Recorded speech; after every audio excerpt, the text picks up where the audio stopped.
Good day Kapadyak and welcome to Shop Vlog.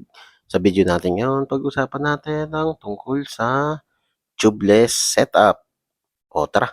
Kung bago ka lang sa channel ko, huwag kalimutan mag-subscribe at i-click yung bell icon para notified ka sa mga future videos ko. Like na rin.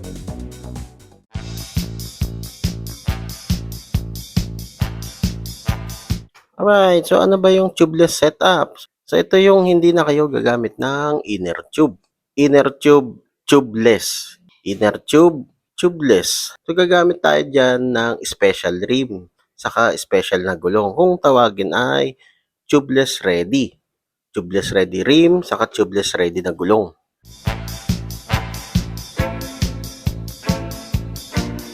So para gumana ang tubeless setup, dapat lahat airtight.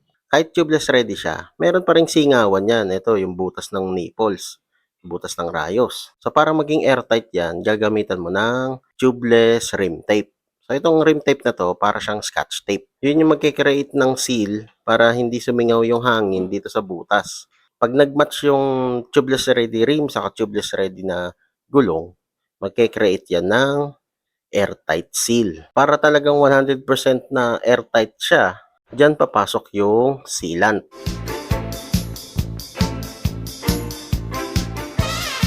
So ito yung tinatawag na sealant o tire sealant o tubeless sealant o kung ano mang gusto nyong itawag dyan. So ang ginagawa ng sealant, kino-coating niya yung goma dito sa loob, pati dito sa gilid, sa may bead.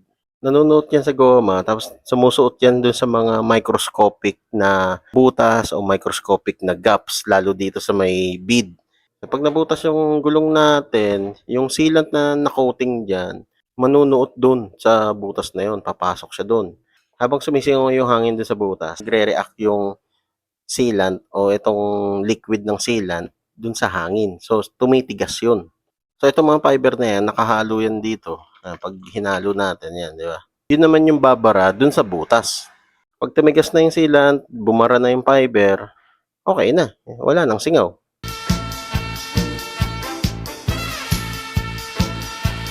Wala nang paligoy-ligoy pa. Oo, magastos to guys.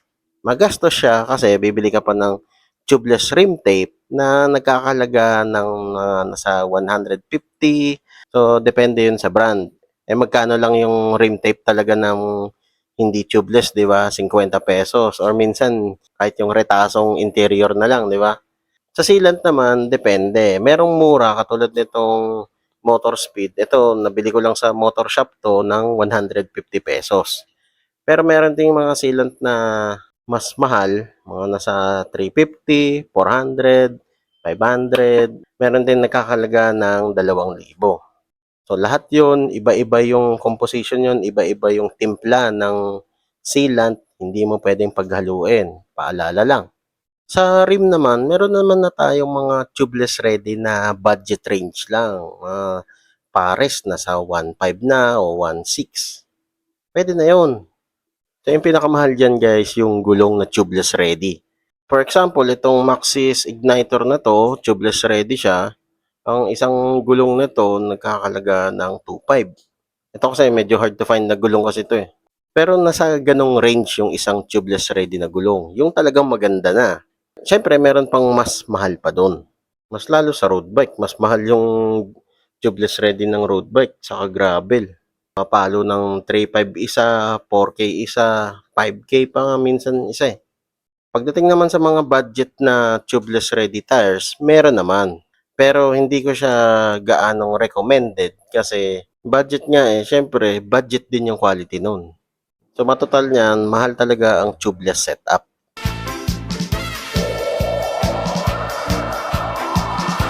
May maintenance din yan guys. So ang pinaka-basic na maintenance mo dyan, magbobomba ka ng hangin. Every time na magra-ride ka, every time na aalis ka, mag-check ka ng tire pressure mo, magbobomba ka para hindi bumaba yung pressure. Sa sealant, meron din yan maintenance. Lalo na kung ginagamit mo talaga, 2 months to 3 months, magpapalit ka na o maglilinis ka na ng gulong o papalitan mo tong sealant mo. Huwag mong hayaan na tumigas yung sealant dito sa loob kasi mas lalong mahirap linisin. Mas okay pa yung medyo basa-basa pa yung sealant. Pero kapag tumigas na yung sealant dito sa gulong, nako, napakahirap. Parang kang nagtatanggal ng bubble gum na dumikit sa buhok mo. Ganun kahirap yan. Kung magpapalit ka na ng sealant, kunyari ayaw mo na nitong mumurahin na sealant, nakabili ka ng mas magandang sealant, kailangan mo talagang linisin ng todo itong gulong. Kasi hindi pwedeng may maiiwan dyan na residue nitong luma mong sealant. So kung natatakot na kayo dun sa presyo ng pagse-set up nito, mas matakot kayo sa maintenance niya. Akala mo lang wala! Pero meron! Meron! Meron!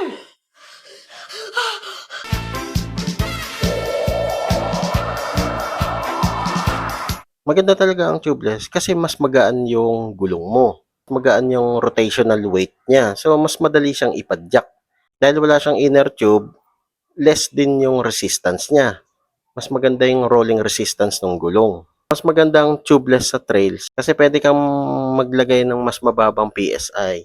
So, kunyari, merong mabatong section yung trails, pwede mong bawasan yung hangin mo para talagang maging mababa o mas squishy yung gulong mo para kumapit sa mga bato-bato. Sa naka-inner tube kasi, hindi mo yun magagawa. Magiging flat agad yung gulong mo. Pag ginawa mo naman yun, pwede din ma-pinch flat yung inner tube. Sa tubeless, wala kang iintindihan na pinch flat kasi wala siyang tube. Sa road bike naman, syempre, mas maganda rin dahil mas magaan siya eh. Syempre, lahat yan, depende pa rin sa pagkakaset up mo ng air pressure, pagkakalagay mo ng kung anong gulong na gagamitin mo, at syempre sa skills mo.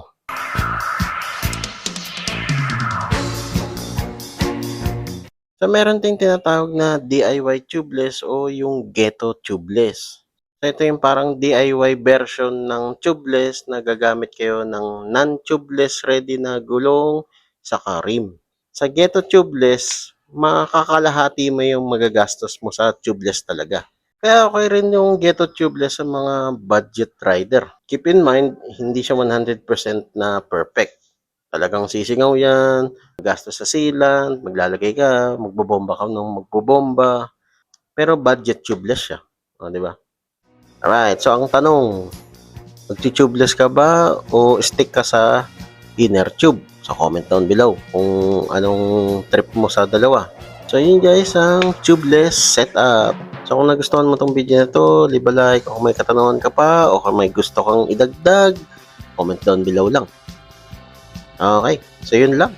Ayos! Whee!